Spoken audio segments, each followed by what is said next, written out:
Le journal de l'Afrique en direct du studio Jean-Karim Fall à Paris. Soyez les bienvenus sur France 24. À la une ce soir, la crise entre Kinshasa et Kigali. La tension ne baisse pas d'un cran. Le Rwanda a affirmé qu'il ripostera en cas d'attaque sur son territoire à partir de la République démocratique du Congo. Pour rappel, les deux pays s'accusent mutuellement de soutenir des groupes rebelles à leurs frontières.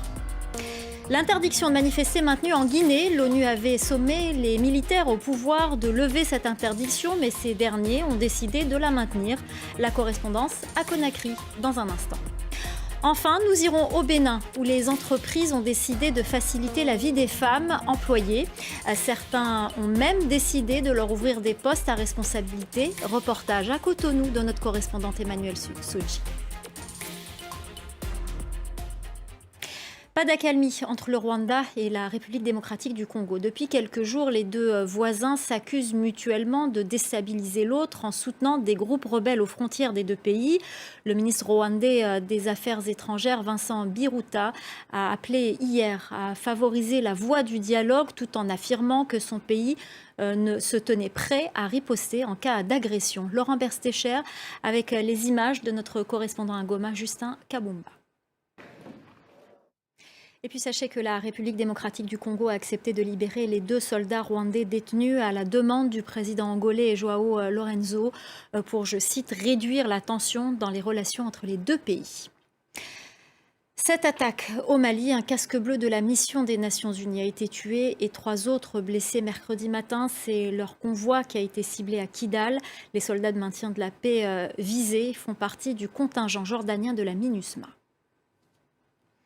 Les militaires au pouvoir en Guinée répondent à l'ONU. Les Nations Unies qui avaient appelé lundi le pouvoir guinéen à rétablir le droit de manifester. À la télévision nationale guinéenne, les militaires maintiennent cette mesure. Les explications de notre correspondant à Conakry, Malik Diakité.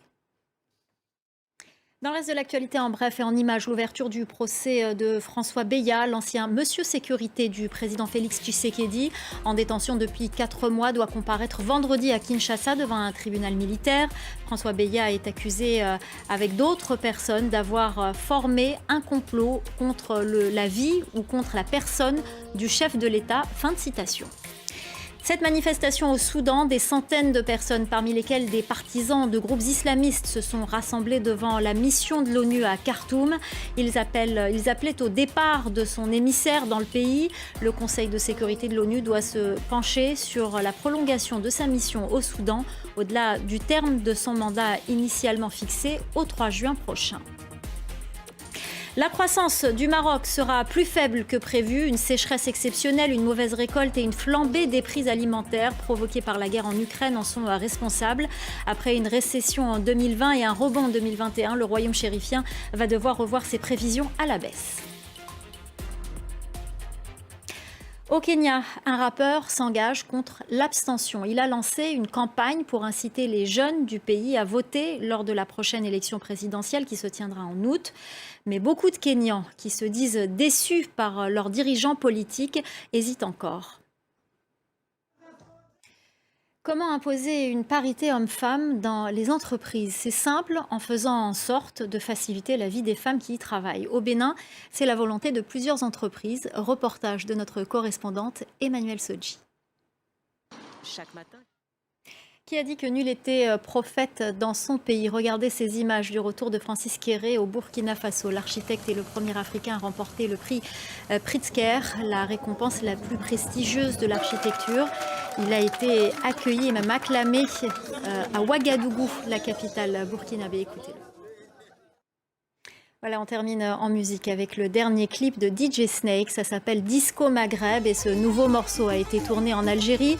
Un hommage à ses origines, l'artiste de 35 ans les a toujours évoquées avec beaucoup de fierté. Disco Maghreb met en avant les belles sonorités de la musique algérienne.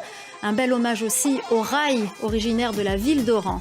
DJ Snake, pour info, sera en concert au Parc des Princes le 11 juin prochain. Voilà, on se quitte en images.